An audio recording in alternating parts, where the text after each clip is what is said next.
बौद्धिक संपदा के अधिकार देने के लिए भारत में इंटेलेक्चुअल प्रॉपर्टी रिलेटेड अलग अलग संबंधित अधिनियम है। पेटेंट के लिए पेटेंट एक्ट 1970 लागू किया गया है।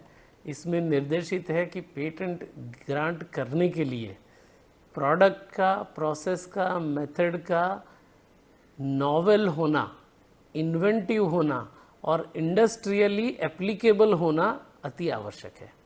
इसके साथ साथ अगर कोई भी इन्वेंशन सेक्शन 3 जो है पेटेंट एक्ट का, उसमें फॉल नहीं होना चाहिए, उसके एम्बिट में है तो पेटेंट ग्रांट नहीं होते हैं।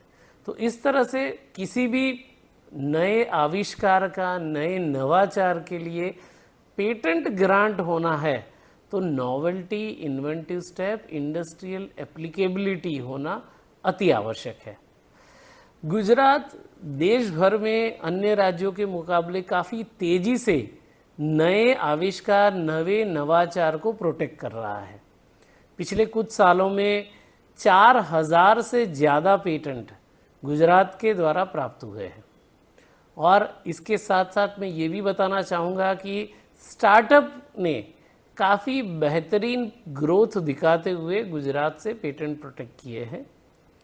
कई ऐसे जैसे केमिकल, फार्मास्यूटिकल, इंजीनियरिंग के क्षेत्रों में गुजरात से ज़्यादातर नए नवाचार, नए आविष्कार के संबंधित बौद्धिक संपदा अधिकार अर्थात इंटेलेक्चुअल प्रॉपर्टी राइट्स प्रोटेक्शन के लिए पेटेंट फाइल किए जाते हैं। गुजरात के लिए डेफिनेटली फार्मास्यूटिकल और केमिकल क्षेत्र में गुजरात देश में हब है और इस हब होने के साथ साथ नए नवाचारों का भी ये प्रयोग करते हैं। काफ़ी सारे ऐसे प्रोडक्ट हैं जिसमें नई चीज़ों को बौद्धिक संपदा अधिकार प्राप्त करके कमर्शियल यूटिलाइजेशन में लाना ये फ़ायदेमंद है। लेकिन हाल ही में कुछ उदाहरण देके मैं बात करना चाहूँगा, जैसे कि नैनो यूरिया या नैनो डीएपी।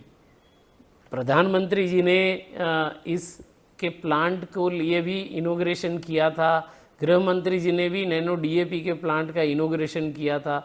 ये दोनों ही प्रोडक्ट के ऊपर गुजरात की ही इफ़को करके एक कंपनी है, कड़ी कलोल के पास है शायद, उन्होंने बौद्धिक संपदा अधिकार प्राप्त किए।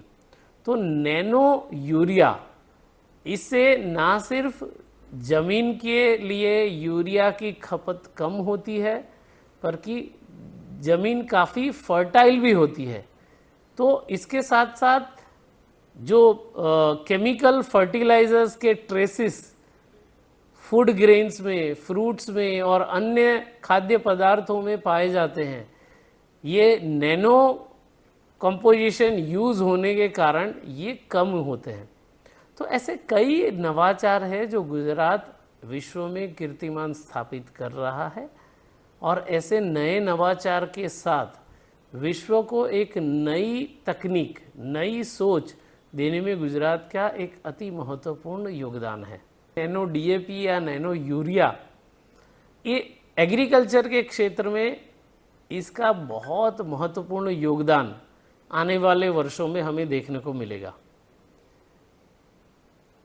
जो सॉइल टेस्टिंग भी होता है, उस सॉइल टेस्टिंग में भी नैनो फर्टिलाइजर्स, यूरिया या डीएपी यूज़ करने से ज़मीन की गुणवत्ता भी बेहतरीन होती है।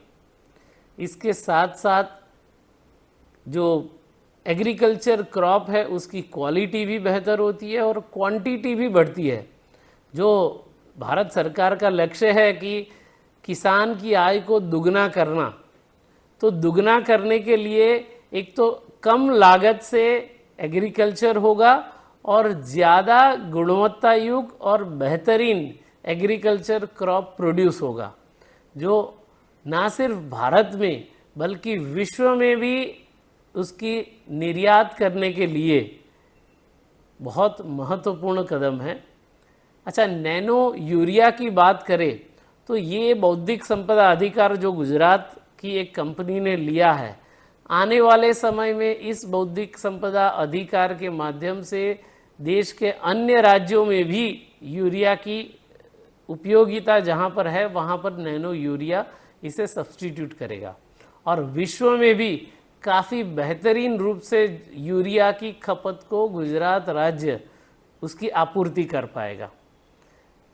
अन्य राज्यों में भी जहां यूरिया का उत्पादन होता है उन कॉरपोरेट्स के साथ भी ये कंपनी अपने बौद्धिक संपदा अधिकार साझा कर सकते हैं और ये साझा करने के साथ साथ विश्व में नैनो यूरिया का हब या नैनो डीएपी का हब गुजरात कैसे बन सकता है, इस दिशा में नई सोच एक बौद्धिक संपदा अधिकार के द्वारा प्रेरित होती है।